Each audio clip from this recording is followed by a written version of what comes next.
Talk to us about that young man in Washington playing the position you used to play there, because that kid, Jayden Daniels, is the truth. We see him win a playoff game, Jason.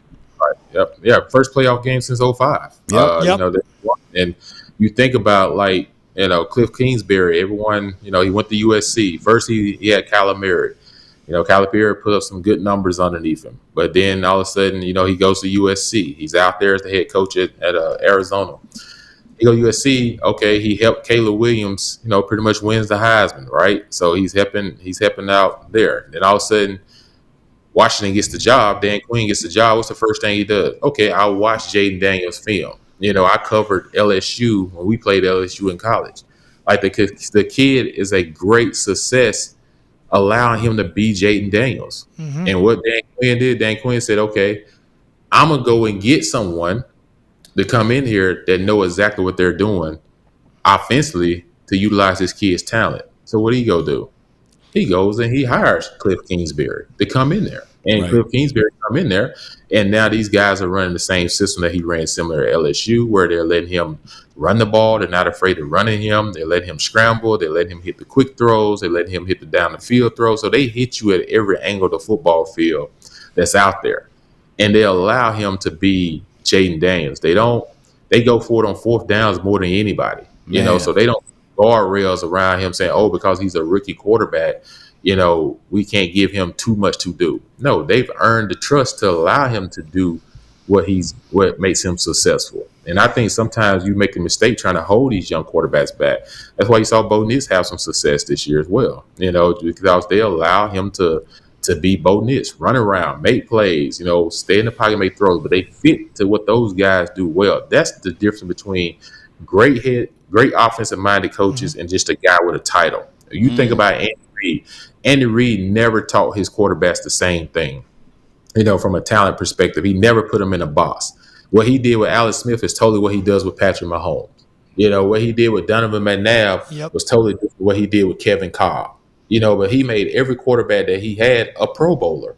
Why? Yeah. Because Andy Reid fits what his quarterback does well. It wasn't a system for him. I'm going to build the offense around what my guys do well. That's what makes great offensive-minded coaches. And you think about the guy out there in Minnesota, Sam Darnold. Everybody left him out to dry to just say he's just a straight backup for 10, 15 years. Sam Darnold has had the exceptional year. Kirk Cousins had a great year when he was in Minnesota for those 2 years. Why? Because the coach that calls those plays, he builds the system to what those guys do well. Now, it doesn't hurt to have Justin Jefferson and all those guys, but at the same time, though, this kid is playing using his arm strength. Sam Darnold always could throw the football. We knew he had arm strength. Yep. Now he's a system that allows him to flourish with his arm strength. So Jayden Daniels, man, has done an outstanding job. Like I said, got Washington divisional round coming up against Detroit this week. It's going to be a fun game to watch. But just excited for him, man, that he's in a position where he didn't have to change or go through so much chaos. Like I said, you have everything, new ownership, new GM, new head coach, new quarterback. All those four things go together, and they all are lined up like this. You know, there's not one stepping over the other. It's a line of order. And then on top of that, man, they position him to have success because, like I said, they brought in Bobby Wagner, you know. Yep. Brought in guys, you know, on the outside to help the offensive line and everything. So it's not just all Jayden, but Jayden is very poised. Yep. I'm so happy to see what he's doing from a success standpoint playing in that game last night. Jason, ain't going to be no field goals or punts in that Lions-Commanders game. They going for it every fourth down. Go ahead, George. They going for it every fourth down, Jason. And I just want to say you're preaching to the choir. Sometimes we see these coaching moves being made. I'm like, what are you doing?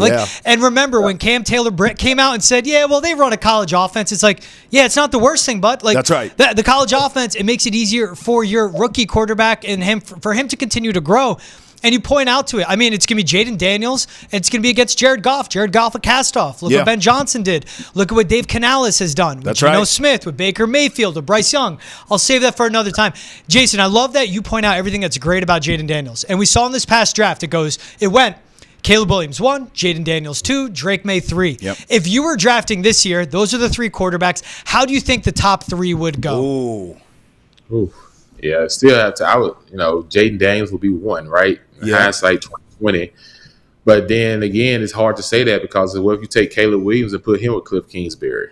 You know, and he's in the same system now as Jayden in, and he's allowed to do the same things. You know, we saw him when Washington played against Chicago. You know, that kid was having pretty much a good game as well, running around. But that system is not a college system, you know, like the one that Jayden Daniels run. Like Jayden Daniels are allowed to have so much success. So it's kind of tough because some quarterbacks just end up in bad situations. Yep. And some quarterbacks are just blessed to end up in great situations. I always tell guys, like, man, it's a blessing to get to the National Football League, but it's even more of a blessing to get drafted to the right teams and the right organization that knows how to build from those standpoints. When you talk about, you know, Jayden and Caleb, like Chicago has had problems for years as well. But if I'm them, okay, if you're gonna draft this kid number one, then go get a college coach that knows how to run that system that he was so successful with at USC. You know, you look at Bo Nix.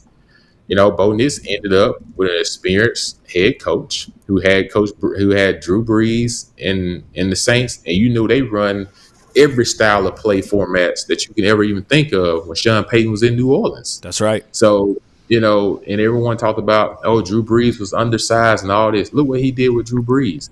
He tailored the system what Drew Brees did quickly. Like, Drew Brees' offense doesn't look like the same offense as in Denver right now. Like, Drew Brees' offense, there was a lot of timing throws. There was ball out. He'd get back quick. He knew how to deliver. Why? Because Drew Brees' arm strength wasn't as great, but his mind, he knew where the ball needed to go before the person actually got to the spot, because that's how he was going to excel in the National Football League. Where Bo Nix, he's not that same type of quarterback where he's going to drop bad balls out on three and all that. Bo's a scrambler. He's a runner. He likes to get out on the edge. He throws better outside the pocket than most of the times he does inside the pocket because he's most comfortable. So you build a system that way for these young guys and everything, man. So I just think in the order they would probably go Jayden Daniels.